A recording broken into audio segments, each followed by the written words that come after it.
Saudari-saudara yang terkasih, kita masih ingin melanjutkan percakapan kita mengenai pidato perpisahan Rasul Paulus dengan para penatua di Efesus. Sekedar pengulangan sebelum melanjutkan. Yang sudah selesai kita bicarakan adalah ayat pembuka, yaitu bab 20 Kisah Para Rasul ayat 19. Itu sudah kita bicarakan selesai. Dengan segala rendah hati aku melayani Tuhan. Dalam pelayanan itu aku banyak mencucurkan air mata. Itu sudah selesai.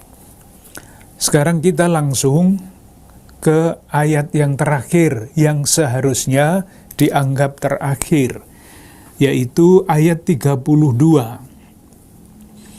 Dan sekarang aku menyerahkan kamu kepada Tuhan dan kepada kasih karunia-Nya yang berkuasa membangun kamu dan menganugerahkan kepada kamu bagian yang ditentukan bagi semua orang kudus yang dikuduskannya. Kita pernah mengatakan bahwa ayat ini seharusnya adalah atau sebenarnya adalah penutup. Dan sesudah penutup, sabda seperti itu atau kata-kata seperti itu biasanya langsung diucapi berkat. Seperti halnya kalau kita perayaan Ekaristi, Ekaristinya ditutup dengan berkat. Demikian juga khotbah perpisahan ini biasanya ditutup dengan khotbah. Kalau mau melihat salah satu contoh khotbah itu, ada di dalam, penutup berkat itu ada di dalam surat kepada orang Roma, bab 16, ayat 25. Ini kalimatnya panjang, tetapi bisa dibaca bagian yang penting. Ayat 25, bagi Dia yang berkuasa menguatkan kamu. Langsung ke ayat 27, bagi Dia satu-satunya Allah yang penuh hikmat oleh Yesus Kristus, segala kemuliaan sampai selama-lamanya. Seharusnya berhenti di situ. Tetapi rupa-rupanya sesudah seharusnya berhenti, masih ada yang kurang, yang diingat, yang perlu disampaikan. Itulah ayat 33 sampai dengan ayat 35. Perak atau emas atau pakaian tidak pernah aku ingini dari siapapun juga. Ayat 35, dalam segala sesuatu telah kuberikan contoh kepada kamu. Jadi sesudah penutup ada pesan tambahan. Lalu penutup yang sesungguhnya ada pada ayat 36. Sesudah mengucapkan kata-kata itu, Paulus berlutut dan berdoa bersama-sama dengan mereka semua, dan selanjutnya. Jadi pembukanya adalah ayat 17, bercerita mengenai seorang dari Miletus yang diutus ke Efesus untuk mengundang para penatua datang ke datang ke Miletus, ditutup dengan ayat 36 sampai 38. Yang sudah kita bicarakan adalah ayat 32, bagian pertama, dan sekarang aku menyerahkan kamu kepada Tuhan. Itu sudah kita bicarakan. Penyerahan ini istimewa sebagai sebagai akhir dari suatu khotbah perpisahan. Dalam percakapan yang lalu kita mengatakan Paulus tidak memberi nasihat, tetapi menutup kata-katanya dengan penyerahan. Lalu sudah kita bicarakan apa itu artinya. Kesimpulan yang kita ambil dari mana? Dari penelitian, penyelidikan, mencari kata-kata menyerahkan. Ini artinya apa? Kata menyerahkan di dalam Injil paling penuh maknanya dalam kisah Yesus wafat di kayu salib menurut Lukas. Ya Bapa, ke dalam tanganmu ku serahkan nyawaku. Ini kata, arti, makna kata menyerahkan yang paling utuh. Di balik kata-kata itu ada satu kepercayaan yang seutuhnya kepada Tuhan. Jadi kalaupun kelihatannya gagal, Yesus mati di kayu salib, tetapi dengan penyerahan itu terungkap keyakinannya bahwa kegagalan itu bukan akhir. Allah tidak akan pernah rencananya gagal. Penyerahan seperti itu terungkap juga di dalam kata-kata itu, aku menyerahkan kamu kepada Tuhan, yang sudah berkali-kali kita sebut ketidakterikatan Rasul Paulus dengan jemaatnya. Paulus sadar betul, meskipun dia yang mendirikan jemaat-jemaat di dalam perjalanan misi yang dia lalui, tetapi jemaat itu tidak pernah ia rasakan sebagai miliknya, tetapi selalu milik Tuhan. Paulus lepas bebas terhadap jemaat. Kita sampai di situ. Sekarang kita coba lanjutkan kalimat yang terakhir, yang berikutnya. Dan kepada firman kasih karunia-Nya. Ini maksudnya apa? Diserahkan kepada firman kasih karunia-Nya. Bertumpuk-tumpuk kata-kata itu dijadikan satu, tidak mudah untuk dijelaskan, dan tidak lazim. Kalau diserahkan kepada Tuhan, itu jelas. Tetapi kalau diserahkan kepada firman kasih karunia-Nya, yang berkuasa dan selanjutnya, itu tidak lazim. Sekurang-kurangnya tidak mudah untuk kita pahami. Membaca sepintas, kita tidak mengerti maksudnya apa. Maka kita coba cari jalan. Ini kira-kira kalimat atau frase seperti ini artinya apa? Kita mencoba mencari jalan lewat konkordansi, mencari kata-kata yang serupa di dalam kitab suci. Kita dapat menemukan antara lain di dalam Kisah Para Rasul bab 14 ayat 26. Bab 14 ayat 26. Ini kata-kata yang dipakai mirip, sangat mirip. Saya baca bab 14 ayat 26. Kita baca mulai dari ayat 25. Di situ mereka memberitakan firman di Perga, lalu pergi ke Atalia di pantai. Nah sekarang, dari situ berlayarlah mereka ke Antiokhia. Di tempat itulah mereka dahulu diserahkan kepada kasih karunia Allah untuk memulai pekerjaan yang telah mereka selesaikan. Ada kalimat, ada frase, dahulu diserahkan kepada kasih karunia Allah. Nah, dengan latar belakang seperti itu, kita mencoba untuk memahami apa artinya firman kasih karunia itu. Tidak mudah, saya coba pelan-pelan menjelaskannya, karena memang kata-kata ini tidak mudah dipahami. Sebetulnya kalau mau lugas, yang namanya firman kasih karunia itu sama dengan Injil. Sudah, tidak usah memakai firman kasih karunia, tetapi diserahkan kepada Injil.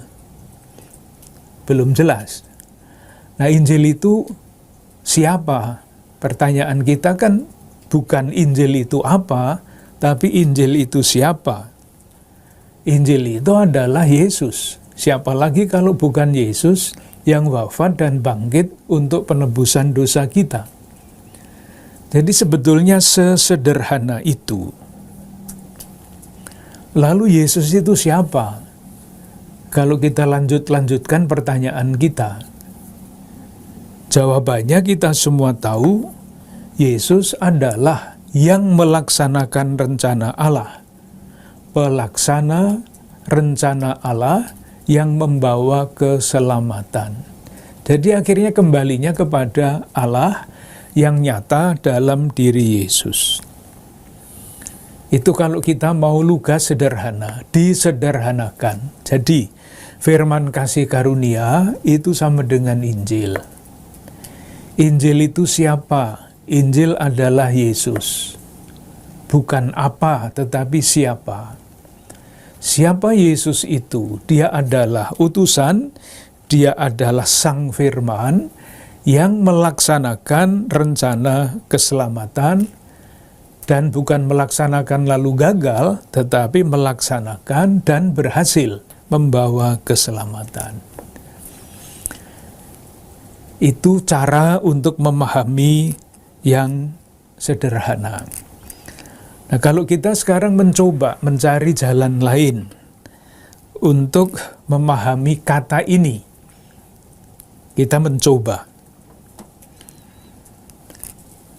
Mencobanya bagaimana? Minta bantuan kepada teks lain, tentu saja seperti tadi, kita minta bantuan kepada surat kepada orang Roma. Sekarang kita minta bantuan Injil Lukas, bab 1 ayat 28. Bab 1 ayat 28. Silahkan memperhatikan kata yang sama. Ketika malaikat itu masuk ke rumah Maria, ia berkata, "Salam, hai engkau yang dikaruniai." Ini katanya sama kan? Salam, hai engkau yang dikaruniai. Di dalam doa Bunda Salam Maria ini berubah. Salam Maria, penuh rahmat. Kok bisa diterjemahkan ke dalam rahmat? Kok tidak dipakai yang asli kitab suci? Ya memang artinya kira-kira sama. Kalau dibaca di dalam bahasa yang asli, rahmat dan yang dikaruniai itu mempunyai akar kata yang sama. Tapi tidak usahlah kita kesana-kesana karena nanti malah tambah tidak mudah. Dengan dikatakan, hai engkau yang dikaruniai, itu artinya apa? Kita kembali untuk membaca salam kepada Bunda Maria ini dengan penjelasan yang tadi kita coba gali dari kata firman kasih karunia itu siapa, Yesus itu siapa, dan sebagainya. Nah, kalau kita membaca Injil Lukas bab 1 ayat 28, Maria yang dikaruniai itu artinya adalah dia yang dilibatkan di dalam karya keselamatan Allah secara penuh. Moga-moga saya tidak membingungkan. Atau saya ulang lagi, moga-moga tidak tambah susah. Jadi tadi kan yang firman kasih karunia itu apa? Atau siapa? Kasih karunia itu apa? Injil. Injil itu siapa? Yesus. Yesus itu siapa? Yesus adalah dia yang melaksanakan karya keselamatan Allah. Itulah firman kasih karunia Allah. Melaksanakan karya keselamatan Allah. Kalau Bunda Maria disapa dengan hai engkau yang dikaruniai, kita ambil dari penjelasan yang tadi, artinya dengan salam ini Bunda Maria dilibatkan penuh di dalam karya keselamatan Allah. Itu artinya dikaruniai. Jadi bukan pertama-tama mendapat berkat ini, berkat itu juga, tetapi pertama-tama, hai engkau yang dikaruniai adalah engkau yang dilibatkan di dalam karya keselamatan Allah. Moga-moga sedikit lebih jelas. Kalau belum jelas, kita akan minta bantuan lagi kepada teks yang lain. Jadi kita ini sedang mencoba memahami kata-kata Rasul Paulus yang menyerahkan penatua kepada firman kasih karunia Tuhan. Kita minta bantuan Rasul Paulus. Kita baca 2 Korintus bab 6 ayat 1 sampai 2. 2 Korintus bab 6 ayat 1 sampai 2.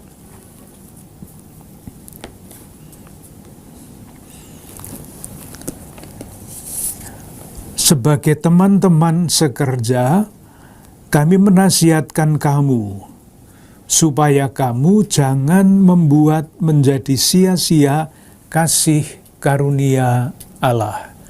Jangan membuat sia-sia kasih karunia Allah.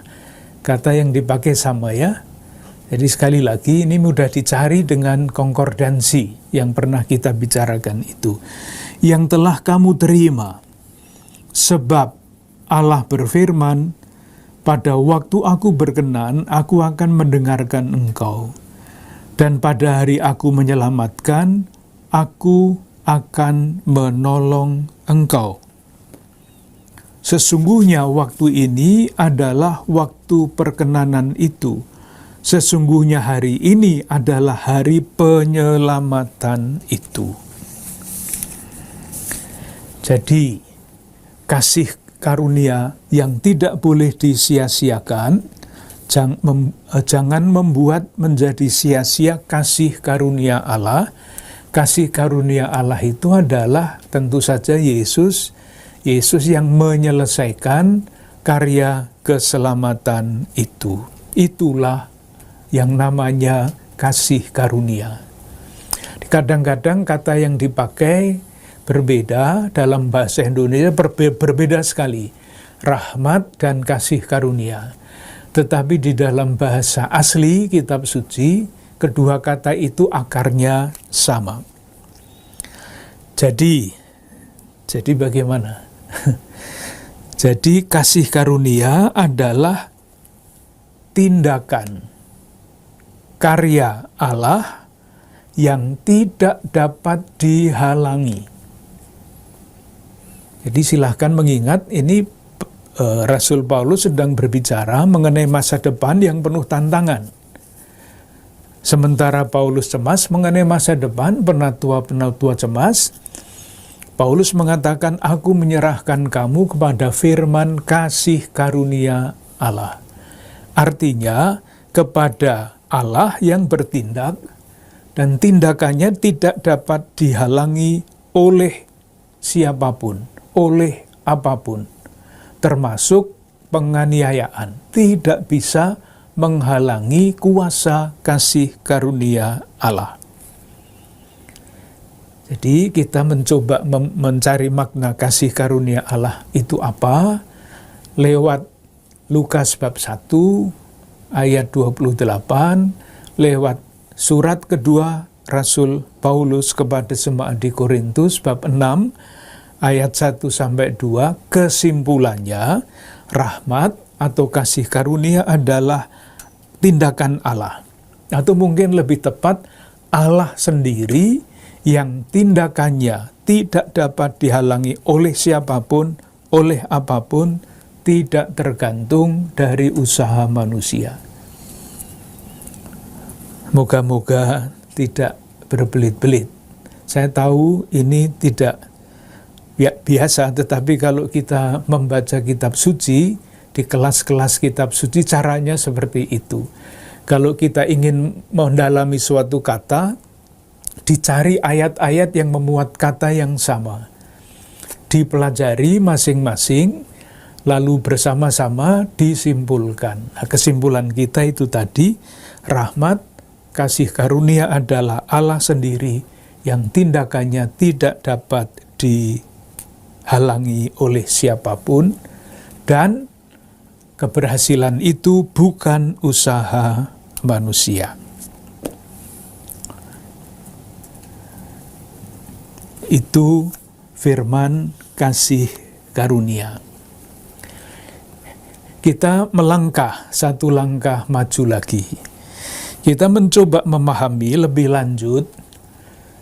Tadi itu kan semacam rumusan faham ya, semacam definisi, rumusan, konsep.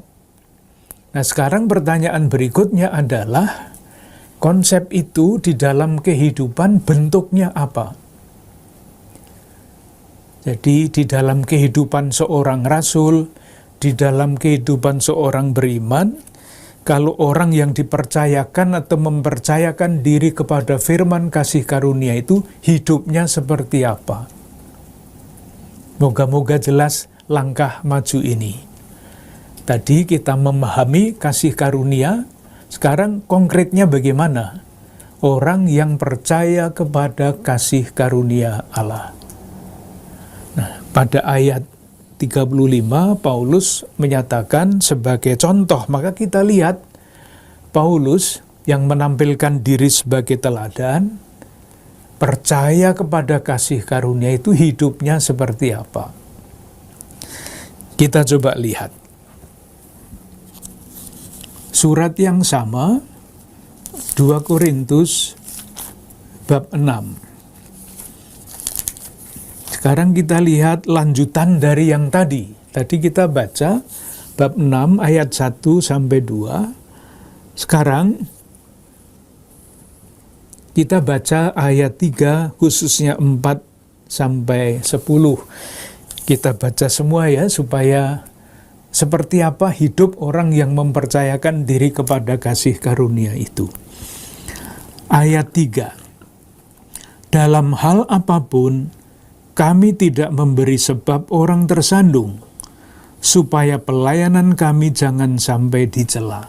Nah, sekarang sebaliknya, dalam segala hal kami menunjukkan bahwa kami adalah pelayan Allah. Ini hidup yang mempercayakan diri kepada kasih karunia Allah itu rumusannya seperti itu. Dalam segala hal kami menunjukkan bahwa kami adalah pelayan Allah.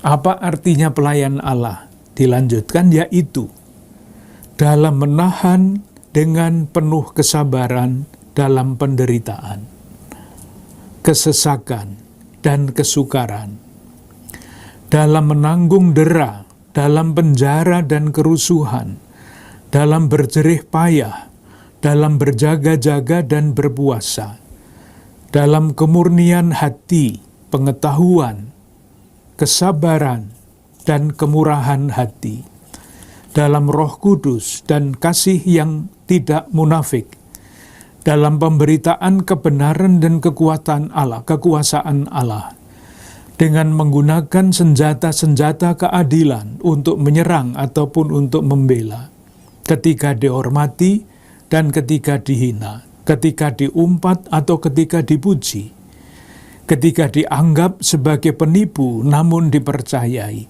sebagai orang yang tidak dikenal namun terkenal, sebagai orang yang nyaris mati dan sungguh kami hidup, sebagai orang yang dihajar namun tidak mati, sebagai orang berduka cita namun senantiasa bersuka cita, sebagai orang miskin namun memperkaya banyak orang, sebagai orang tak bermilik, sekalipun kami memiliki segala sesuatu. Rumusannya seperti itu. Jadi, orang yang dikaruniai, yang percaya atau yang dipercayakan kepada kasih firman kasih karunia Allah. Seperti itu contohnya, seperti Paulus. Buah kepercayaan itu adalah hidup duniawi, maksud saya bukan bersemangat duniawi ya, hidup di dunia yang diwarnai dengan segala macam tantangan, tetapi dihayati dengan sukacita. Sekali lagi, sukacita tidak sama dengan kesenangan. Sukacita itu buah kuasa iman bahwa kasih karunia Allah, Allah itu tidak akan pernah gagal.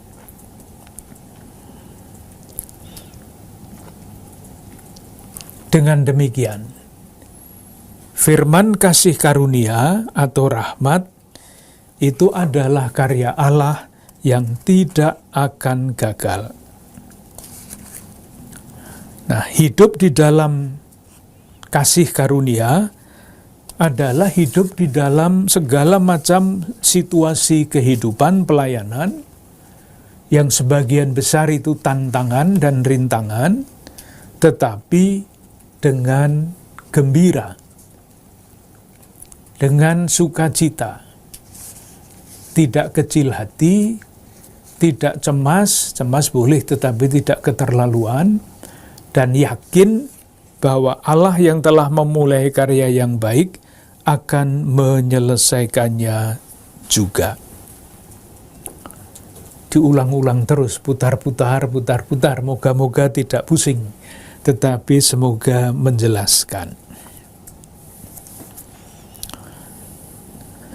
Langkah berikutnya masih untuk memperdalam pengertian firman kasih karunia itu, karena ini pokok pembicaraan kita. Kita lanjutkan pembacaan kita, 2 Korintus bab 6, sekarang ayat 11. Tadi kita berhenti pada ayat 10. Sekarang ayat 11. Hai orang Korintus, kami telah berbicara terus terang kepada kamu, hati kami terbuka lebar-lebar bagi kamu.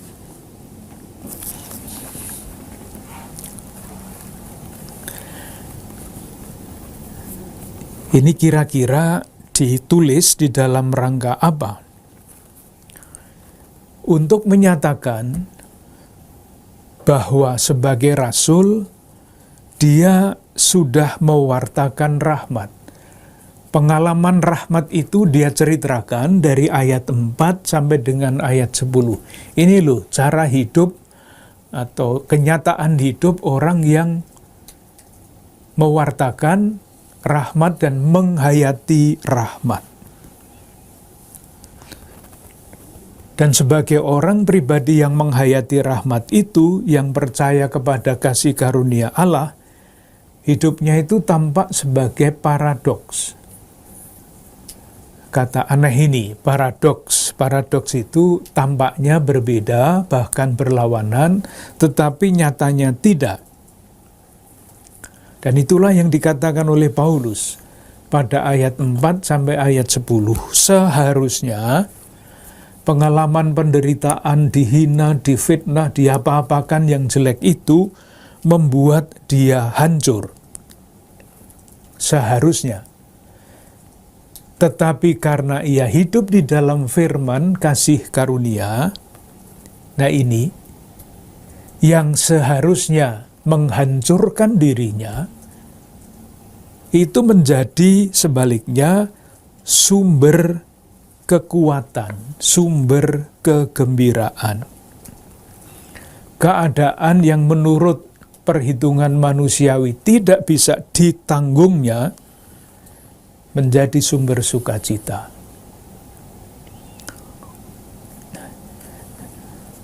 Ini tentu saja ajaran iman.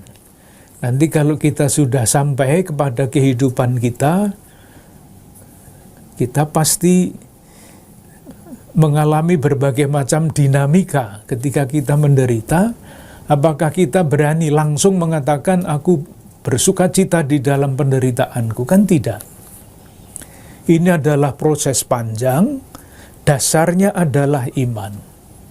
Kalau dasarnya bukan iman, sekedar kekuatan manusiawi, entah namanya motivasi, entah namanya apa, tidak akan sampai ke situ.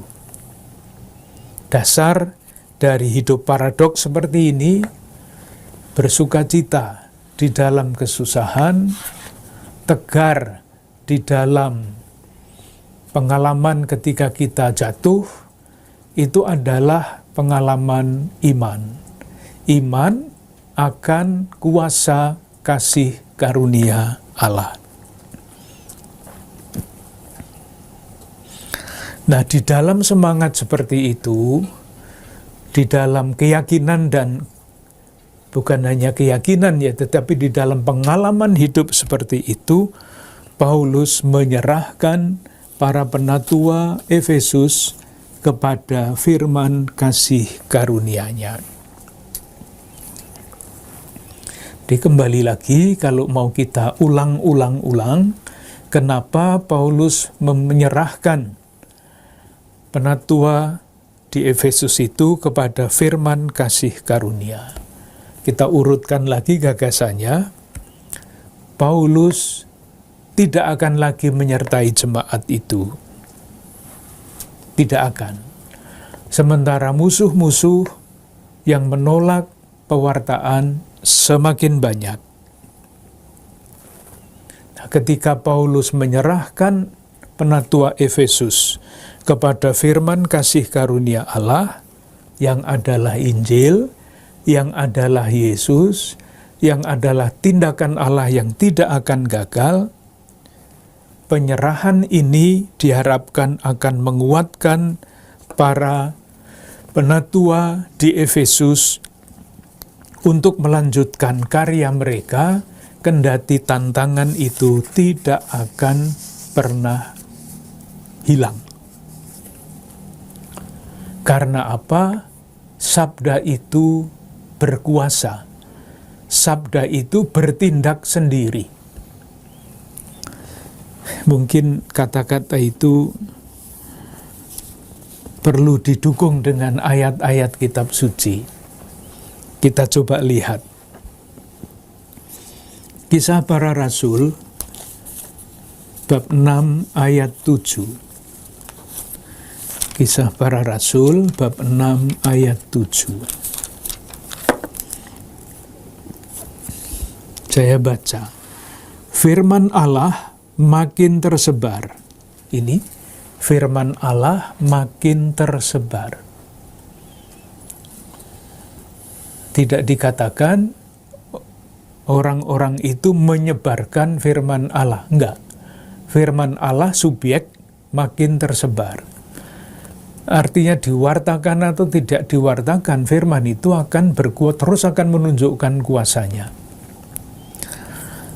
Kisah bab 12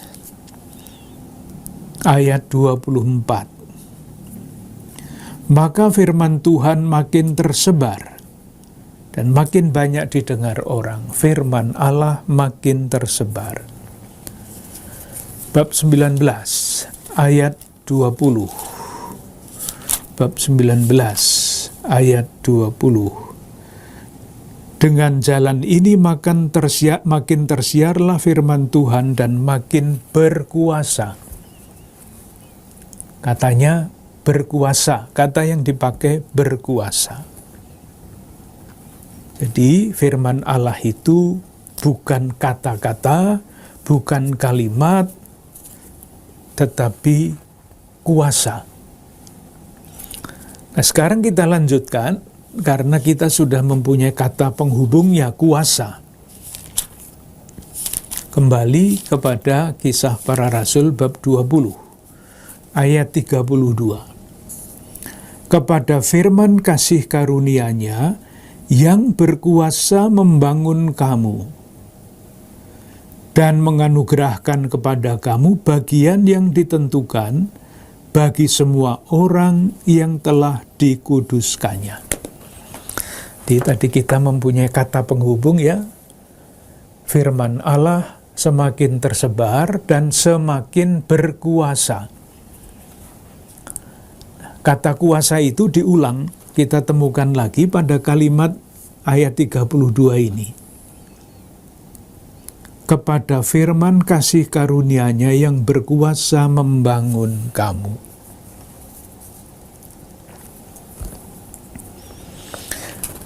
Dengan kata-kata itu, Rasul Paulus menyerahkan para penatua kepada kasih karunia Allah.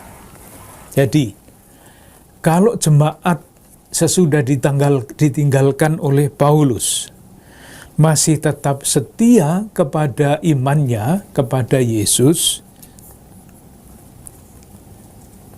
itu bukan karena pertama-tama kehebatan Paulus, dan kemudian bukan pertama-tama kehebatan para penatua untuk memberi nasihat, untuk meneguhkan, tetapi karena kasih karunia Allah itulah yang berkuasa. Kekuatan kasih karunia Allah.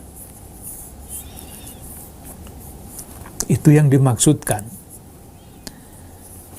Lalu berikutnya dikatakan, membangun kamu dan menganugerahkan kamu bagian yang ditentukan, yang berkuasa membangun kamu dan menganugerahkan, dan selanjutnya. Itu nanti berkaitan dengan semua orang yang dikuduskannya.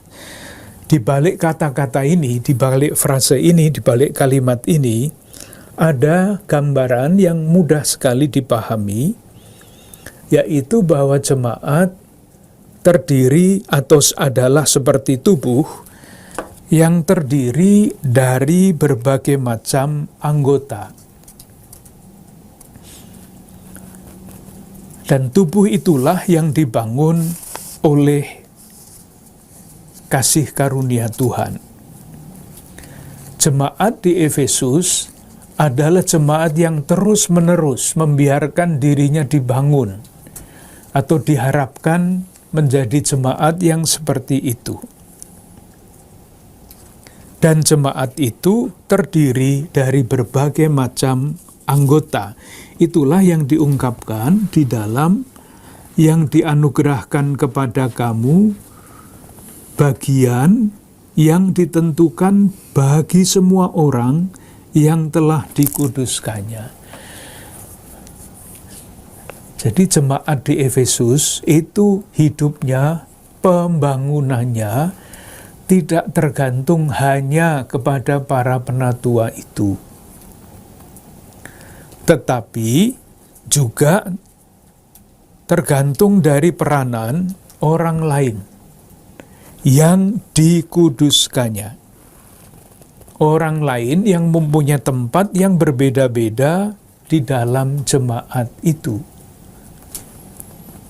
Dan dikatakan di sini digunakan kata yang dikuduskannya. Semua orang yang telah dikuduskannya. Kita dapat melanjutkan pendalaman kata itu dengan ajaran gereja sekarang, bahwa kita semua, siapapun kita, dipanggil untuk menuju kesempurnaan kekudusan. Sudah dikatakan di sini kepada jemaat kepada penatua di Efesus, kalau dirumuskan dengan kata-kata yang agak lugas, jangan berpikir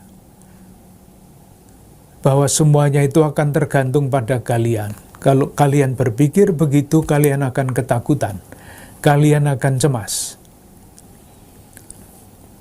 Berpikirlah secara lain. Di jemaat di Efesus ada berbagai macam orang yang telah dikuduskannya. Orang-orang ini yang bukan penatua jemaat akan menjalankan fungsinya. Mereka juga akan hidup, bertumbuh berdasarkan kasih karunia Allah. Dan ingat, yang paling menentukan bukan kalian. Yang paling menentukan adalah firman kasih karunia Allah yang berkuasa membangun jemaat. Kalau Lukas dengan kata-kata yang sederhana, nasihatnya seperti itu.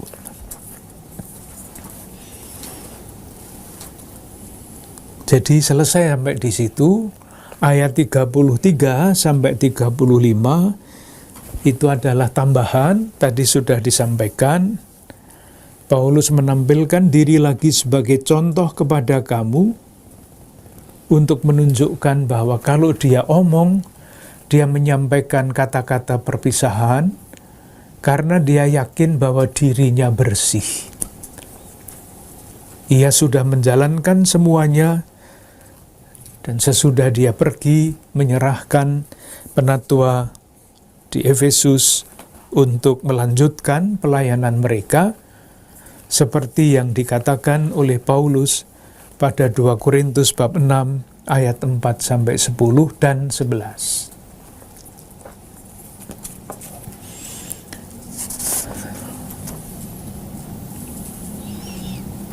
Ya. Kesimpulannya. Lalu kita selesai, sudah sampai kepada kesimpulan. Yang pertama, kembali lagi sudah berkali-kali kita sampaikan, kata-kata perpisahan ini adalah kesaksian gereja awal mengenai Rasul Paulus. Bukan Paulus sendiri yang berbicara di sini, tetapi kesan gereja awal mengenai Paulus. Nah, warisan Rasul Paulus ini, jadi gambaran, foto, potret Rasul Paulus yang seperti inilah yang ingin diwariskan oleh gereja kepada kita, orang beriman, mengenai Paulus. Moga-moga itu jelas. Jadi Paulus menulis surat, Lukas menulis kesaksian tentang Paulus. Apa yang menjadi inti kesaksian hidup ini? Yang pertama adalah kemerdekaannya sebagai rasul. Jadi dia tidak terikat kepada jemaat. Ia bebas terhadap jemaat. Hanya ketergantungannya kepada Allah. Pengalamannya berjumpa dengan Yesus, itulah yang dipakai sebagai pedoman untuk melanjutkan kerasulannya, untuk mengambil keputusan-keputusan. Tidak pertama-tama kepentingan jemaat, tetapi pertama-tama adalah rencana Allah. Dan karena itu dia pegang, maka dia merdeka. Bisa menyampaikan kritik yang pedas kepada jemaat, bahkan bisa berkonflik dengan teman-temannya. Bukan karena benci, bukan karena perbedaan pendapat saja, tetapi karena kemerdekaannya. Yang pertama. Yang kedua, dia tidak hanya merdeka, tetapi dia juga sangat setia. Dan dari kesetiaannya itu, atau atas dasar kesetiaannya itu, dia berani menghadapi paradoks-paradoks kehidupan. Tadi kita meminjam surat kedua kepada jemaat di Korintus, dan kita baca yang bab 6. Di dalam penderitaanku, sukacitaku melimpah. Paradoks. Landasannya apa? Landasannya adalah pengalaman perjumpaan dengan Yesus, firman, kasih karunia, sama artinya, yang ia alami bekerja di dalam dirinya. Bekerjanya bagaimana? Ia memenangkan dirinya. Memenangkan itu artinya dia dulu penganiaya Yesus, penganiaya jemaat, lalu menjadi pewarta Injil.